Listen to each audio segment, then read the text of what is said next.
Jadi baik, selamat siang teman-teman. Kembali lagi bersama saya Apri Jugara. Dalam pembahasan kali ini kita akan membahas tentang analisis jalur atau analisis regresi dengan variabel moderasi dan juga variabel intervening. Nah, sebelum masuk ke materi berikutnya, saya ingin coba menjelaskan sedikit tentang variabel moderasi dan juga variabel intervening. Jadi variabel moderasi itu variabel yang kedudukannya itu dapat memperkuat atau memperlemah hubungan atau pengaruh antara variabel X terhadap Y atau variabel bebas terhadap variabel terikat, seperti itu teman-teman. Jadi dia kedudukannya ini tidak dipengaruhi oleh variabel X dan juga tidak mempengaruhi variabel Y. Dia berada di tengah, bebas. Dia bebas ya teman-teman, tidak dipengaruhi ataupun mempengaruhi, seperti itu. Jadi dia sebagai penguat atau pelemah hubungan antara variabel X terhadap Y, seperti itu. Nah, sedangkan variabel intervening itu variabel yang berada di antara, juga berada di antara, namun bedanya dengan variabel moderasi, variabel intervening itu dipengaruhi oleh variabel X dan juga mempengaruhi variabel Y, seperti itu ya. Sedangkan moderasi tadi kan tidak dipengaruhi oleh X, tidak dipengaruhi oleh tidak mempengaruhi Y, seperti dia. Sedangkan intervening dipengaruhi X, mempengaruhi Y. Jadi pengaruh antara variabel bebas terhadap terikat itu harus melewati yang namanya variabel intervening. Jadi tidak bisa secara langsung dia gitu ya. Dia harus melewati variabel intervening gitu ya teman-teman ya. Kita mulai paham ya. Nah, kita masuk pada penjelasan berikutnya, variabel moderasi. Yang pertama, variabel X berpengaruh terhadap variabel Z. Kita lambangkan variabel bebasnya sebagai Z. Kemudian di tengahnya itu ada variabel moderasi. Variabel moderasi sudah seperti saya jelaskan tadi. Sudah seperti saya jelaskan bahwa dia tidak dipengaruhi oleh X, juga tidak mempengaruhi Z. Seperti ya teman-teman, tidak dipengaruhi oleh variabel bebas, juga tidak mempengaruhi variabel terikat gitu ya. Nah, kemudian variabel moderasi ini kedudukannya itu sebagai penguat atau pelemah antara variabel X terhadap Z. Misalkan gini, ketika variabel X dia berpengaruh terhadap dependen atau variabel terikatnya, apakah variabel moderasi keberadaannya ini dia memperkuat atau memperlemah? Apakah dia mampu menjadi moderasi atau tidak? Apakah dia mampu menjadi moderasi atau tidak antara hubungan keduanya nih, variabel independen atau dependennya gitu. Jangan sampai dia tidak mampu memoderasinya ya. Seperti saya jelaskan gini sebagai contoh, variabel motivasi belajar itu saya lambangkan dengan X atau kita lambangkan dengan X, mempengaruhi efektivitas pembelajaran. Kita lambangkan dengan Z. Z ini sebagai variabel terikatnya yang bisa diperkuat atau diperlemah dengan gaya belajar siswa. Jadi gaya belajar yang variabel moderatingnya atau variabel moderasinya, dan bukan variabel intervening karena tidak dipengaruhi oleh motivasi siswa. Jadi gini, gaya belajar sebelum motivasi belajar ini, ketika pengaruh motivasi belajar terhadap efektivitas pembelajaran ini, itu pastinya diperlemah atau diperkuat dengan gaya belajar siswa. Misalkan saya udah punya motivasi tentunya kalau pengaruh positif tentunya akan meningkatkan efektivitas pembelajaran kan, karena saya sudah memiliki motivasi gitu kan. Tetapi ketika belajar saya tidak mendukung dengan motivasi saya, maka efektivitas pembelajaran ini tentunya akan berpengaruh, bisa diperkuat atau diperlemah gitu kan. Misalkan saya punya motivasi belajar yang tinggi terhadap suatu mata kuliah atau pelajaran gitu ya. Tetapi gaya belajar saya ini rendah ataupun kurang efektif lah. Bisa dibilang gitu. Nah, hal ini yang menjadi moderasi itu akan berpengaruh terhadap yang namanya efektivitas pembelajaran. Walaupun motivasi belajar saya tinggi, tapi kalau gaya belajar saya yang salah atau rendah, itu akan sangat mempengaruhi efektivitas pembelajaran saya, bisa memperkuat atau memperlemah justru efektivitas pembelajaran saya karena sudah salah gaya belajar saya, seperti itu ya teman-teman. Jadi dengan adanya variabel moderasi ini justru memperkuat atau memperlemah bukan sebagai intervensi terhadap pengaruh antara kedua variabel baik bebas maupun terikat seperti itu ya. Nah, kemudian kita masuk pada variabel intervensi atau intervening.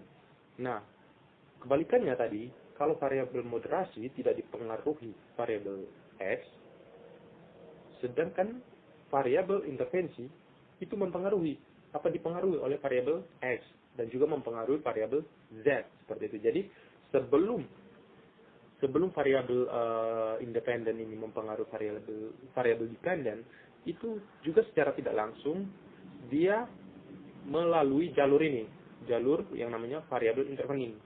Melalui jalur intervening ya secara tidak langsung. Ini namanya pengaruh secara tidak langsung ketika variabel X melalui variabel Y kemudian ke Z. Dan yang namanya variabel langsung yaitu ketika variabel X berpengaruh terhadap atau langsung terhadap variabel dependennya atau variabel terikatnya gitu ya teman-teman ya. Saya kasih contoh ini. Nah, misalkan ini contoh pertama nih saya kasih. Sebagai contoh, misalnya variabel Z adalah efektivitas pembelajaran, Y adalah motivasi siswa, dan X sarana prasarana. Nah, sarana dan prasarana ini dapat mempengaruhi motivasi siswa dan efektivitas pembelajaran secara langsung. Artinya bahwa X yang tadi dapat yang ini. X yang ini mampu atau memiliki pengaruh terhadap Z secara langsung ya, secara langsung.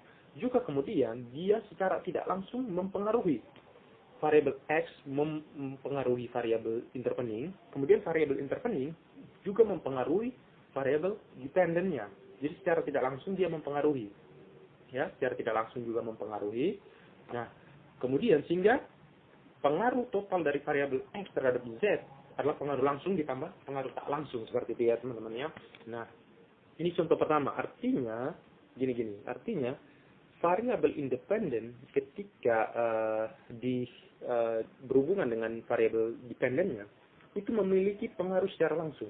Begitu juga ketika melewati variabel intervening itu memiliki pengaruh secara tidak langsung terhadap variabel dependen gitu ya.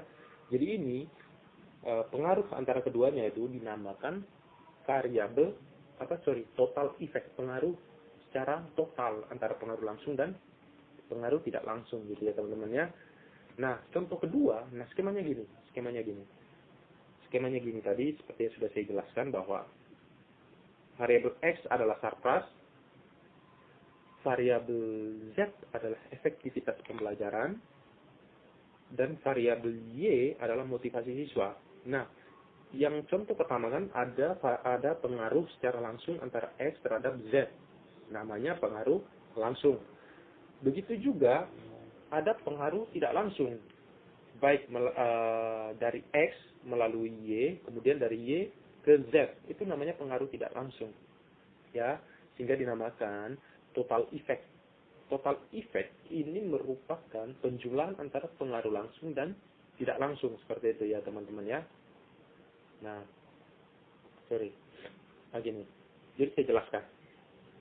Ini contoh pertama tadi ketika variabel X itu memiliki pengaruh terhadap variabel Z secara langsung, kemudian secara tidak langsung juga mempunyai pengaruh secara tidak langsung ya, mempunyai pengaruh. Kemudian ini yang skema pertama. Nah, masuk contoh kedua saya contohkan bahwa variabel X itu tidak memiliki pengaruh secara langsung terhadap Z. Nah, ini di sini. Skema kedua atau contoh kedua itu X tidak memiliki pengaruh secara langsung terhadap Z. Tetapi secara tidak langsung ada pengaruhnya. Secara tidak langsung. Misalkan dari X melalui Y melalui ke Z. Seperti ada pengaruh tidak langsung. Makanya namanya total effect pada skema seperti ini itu hanya dilihat pada pengaruh tidak langsungnya. Seperti dia teman-teman ya. Jadi total effect-nya itu hanya dilihat dari pengaruh tidak langsungnya.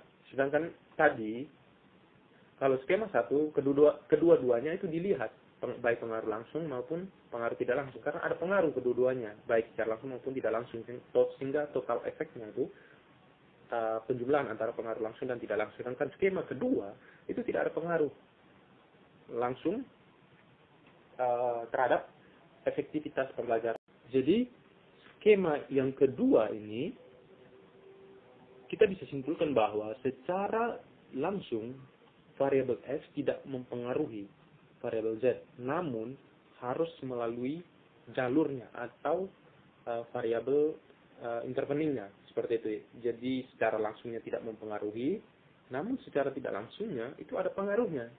Jadi kesimpulannya dalam skema ini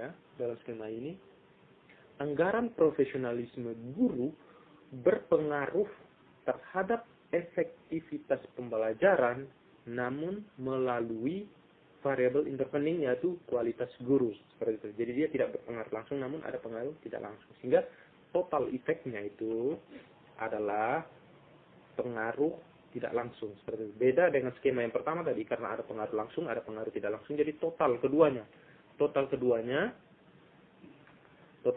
itu di total, jadi namanya total efek, seperti itu ya teman-teman ya. Nah, kira-kira teman-teman sudah mulai paham atau belum? Jadi saya ulangi lagi bahwa variabel moderasi itu variabel yang menjadi penguat atau pelemah berada di tengah, namun tidak dipengaruhi oleh variabel, baik variabel bebas maupun terikat.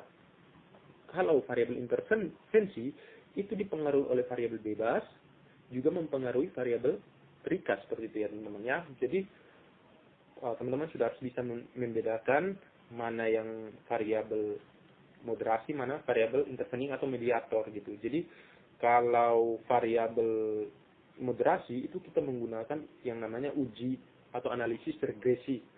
Sedangkan kalau variabel intervening itu kita menggunakan namanya analisis jalur ya, analisis jalur atau path analisis. Artinya pengembangan. Analisis jalur ini pengembangan dari analisis regresi, seperti itu ya teman-teman ya. Jadi mungkin hanya ini yang bisa saya jelaskan buat teman-teman. Mudah-mudahan penjelasan saya tidak terlalu cepat sehingga teman-teman bisa paham. Saya mohon maaf kalau memang penjelasan saya juga terlalu cepat sehingga membuat teman-teman menjadi sedikit bingung, tapi saya harapkan teman-teman bisa mengerti dengan apa yang saya jelaskan, seperti itu ya, sehingga teman-teman bisa paham tentang variabel moderasi maupun variabel intervening gitu ya. Oke, sekian dulu, terima kasih.